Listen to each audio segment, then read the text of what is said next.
जो पुरानी नीति थी 2017 में राज्य सरकार ने अधिसूचित किया था, वो 2022 में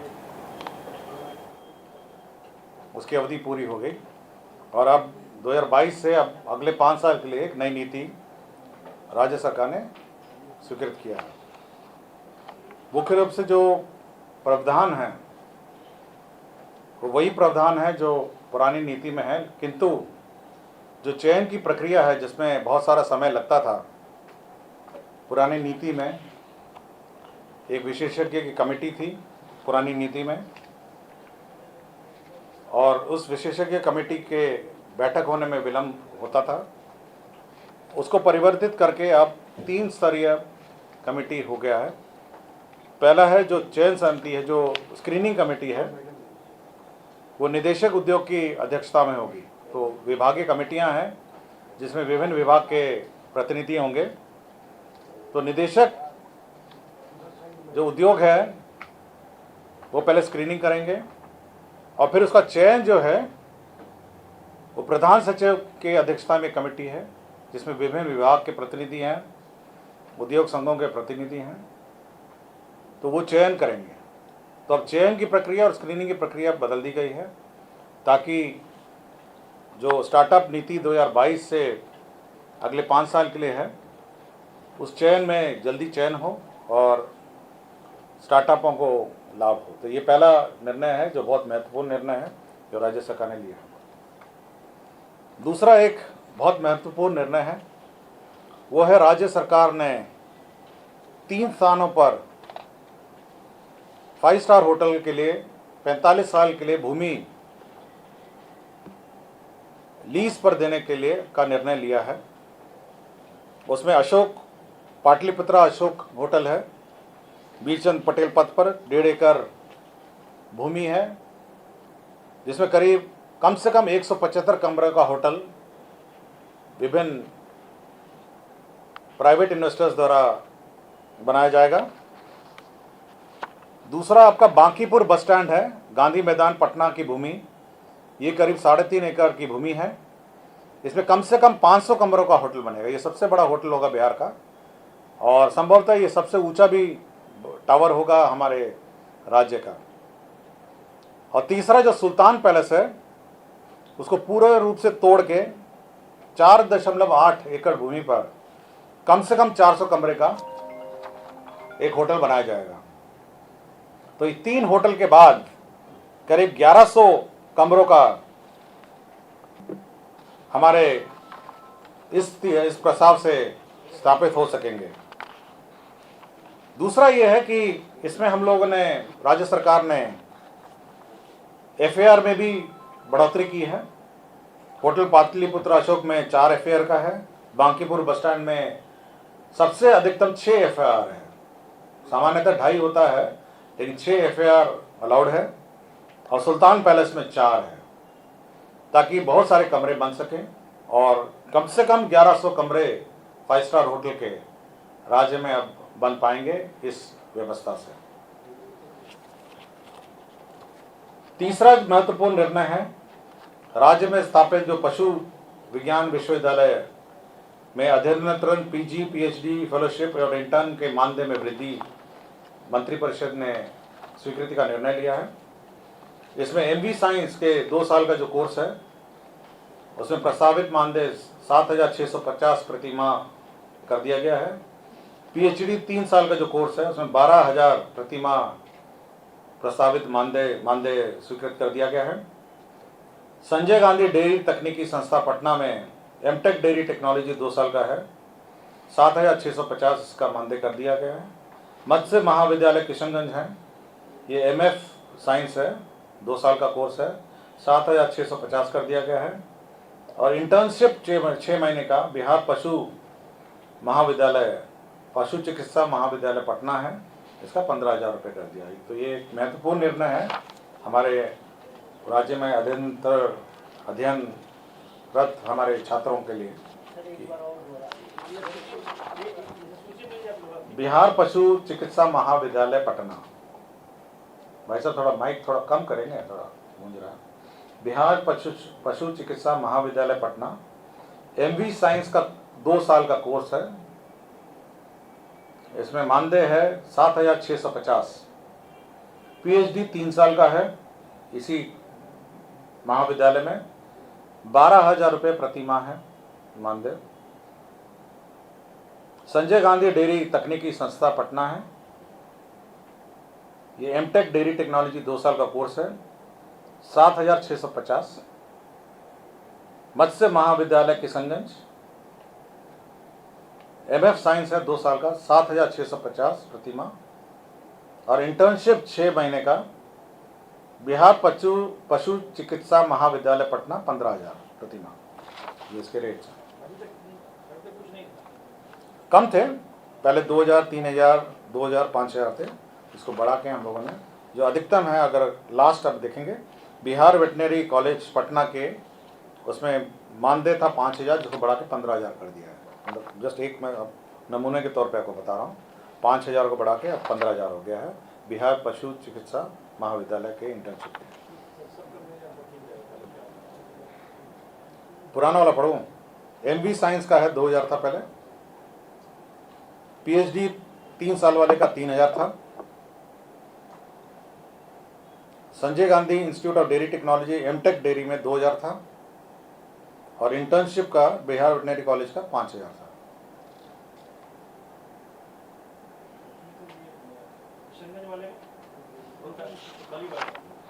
किशनगंज का नया है ना आपका। MF साइंस है 2 साल, 7,650। ठीक है। तीसरा एक महत्वपूर्ण निर्णय राज्य सरकार ने लिया है, जो खनन का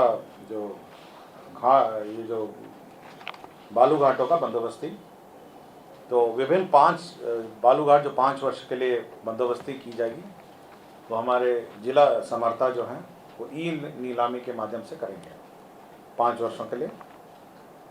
इसमें जो रिजर्व जमा है, सुरक्षित जमा है, वो जो सुरक्षित जमा 2021 में प्राप्त थी, जो के आलोक में प्राप्त राजस्व पर 50% की वृद्धि हुई। निविदा हेतु सुरक्षित जमा की राशि वर्ष 2021 में प्राप्त राजस्व पर 50% की वृद्धि कर निर्धारित की जाएगी। ये जो सुरक्षित जमा है उसमें संशोधन किया है।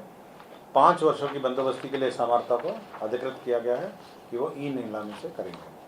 साथ ही साथ जो बिहार बालू खनन नीति है 2019 है, उसमें भी परिवर्तन किया गया।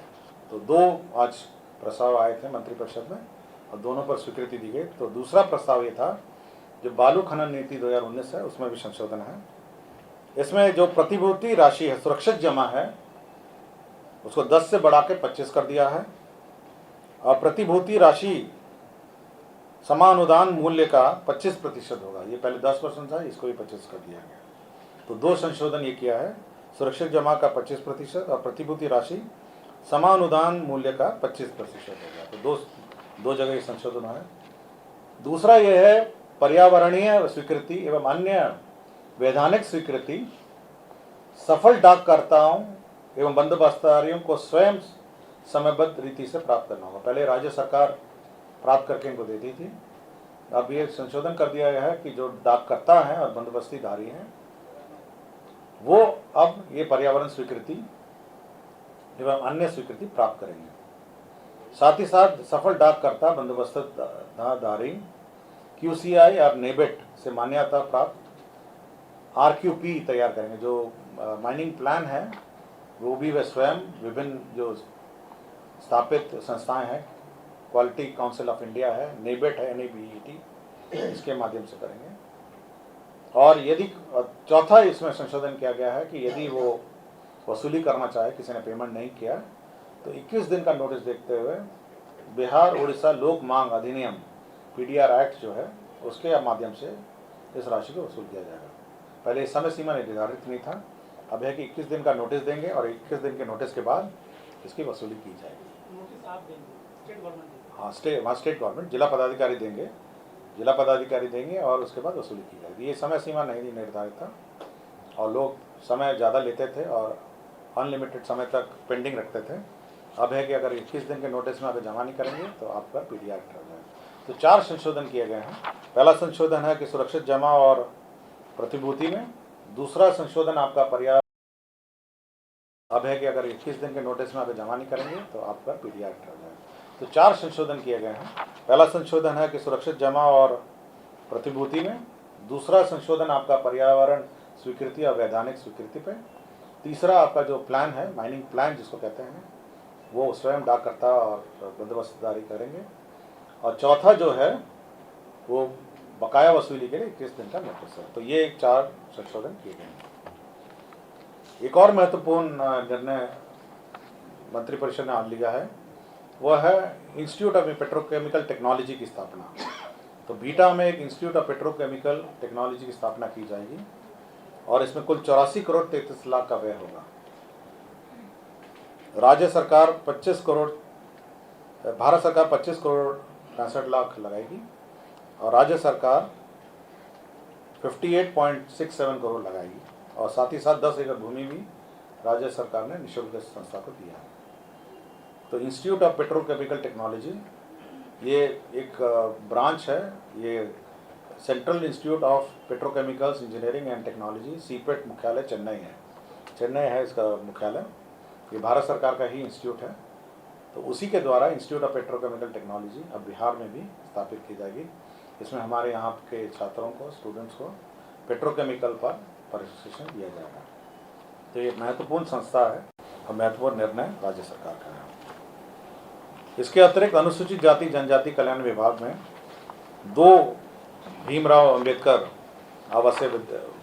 आवासीय बालिका +2 विद्यालय, उच्च विद्यालय की स्थापना की गई है। पहला है ग्राम पंचायत जसमैती, प्रखंड पंचरुखी, जिला सिवान में। पहले तो वो स्वीकृति दी गई। और दूसरा आपका मुंगेर में स्वीकृति दी गई। ये है अंचल संग्रामपुर, मौजा समदा, थाना 304, ये मुंगेर में है। तो ये आपका 2 स्वीकृति दी गई।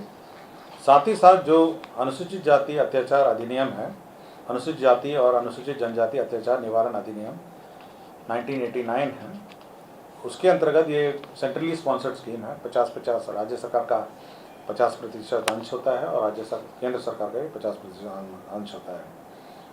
और समय पे नहीं अंश मिलने के कारण राज्य सरकार ने निर्णय लिया है कि जो राज्य मद है, प्रत्याशा में कि भारत सरकार जब देगी तब हम लोग एडजस्ट करेंगे, उसकी प्रत्याशा में राज्य सरकार 40 करोड़ का प्रावधान करेगी और इसका अग्रिम निकाल के जो हमारे नोडल एजेंसी हैं, जिला पदाधिकारी, उनके खाते में देंगे, ताकि जो भी अत्याचार में जो भी भुगतान होना होगा उसका ससमय इमीडिएटली उसका भुगतान हो सके। इसके अतिरिक्त कटिहार जिला अंतर्गत मनिहारी अंचल में भूमि 5.62 एकड़ भूमि जो है राष्ट्रीय राजमार्ग संख्या 133B की 4 लेन के चौड़ीकरण में राज्य सरकार ने निःशुल्क स्थानांतरण का प्रस्ताव दिया है। तो ये एक महत्वपूर्ण निर्णय है जिसमें भूमि का स्थानांतरण राज्य सरकार ने, पद के चौड़ीकरण। बिहार प्रशासनिक न्यायाधिकरण हेतु विभिन्न कोटि के कुल 27 पदों का सृजन पर भी स्वीकृति राज्य सरकार ने दी है। शिक्षा विभाग में जो योजना, जो वेतन है, समग्र शिक्षा अभियान के अंतर्गत राज्य सरकार ने, केंद्र सरकार से राशि कम प्राप्त होती है वेतन के लिए, इसलिए राज्य सरकार ने जो 37 अरब 74 करोड़ 90,77,100 रुपये व्यय की विमुक्ति की स्वीकृति दी है। 37 अरब 74 करोड़ 90,77,100 की स्वीकृति दी है। 2 व्यक्तियों को डिसमिस किया गया है अनुपस्थिति के कारण। डॉक्टर श्रीमती गुरेद बेग, चिकित्सा पदाधिकारी, प्राथमिक स्वास्थ्य केंद्र बारसोई कटिहार, और डॉक्टर एजाज रसूल अंसारी, चिकित्सा पदाधिकारी, सदर अस्पताल। सूचना एवं जनसंपर्क विभाग में भी 2 सेवानिवृत्ति की स्वीकृति दी गई है संशोधन की। अपर जिला जनसंपर्क पदाधिकारी भर्ती एवं सेवा शर्त नियमावली 2012 और बिहार सूचना लिपिक भर्ती एवं सेवा शर्त नियमावली 2010 में संशोधन किया है। दोनों का संशोधन 2022 में किया गया है।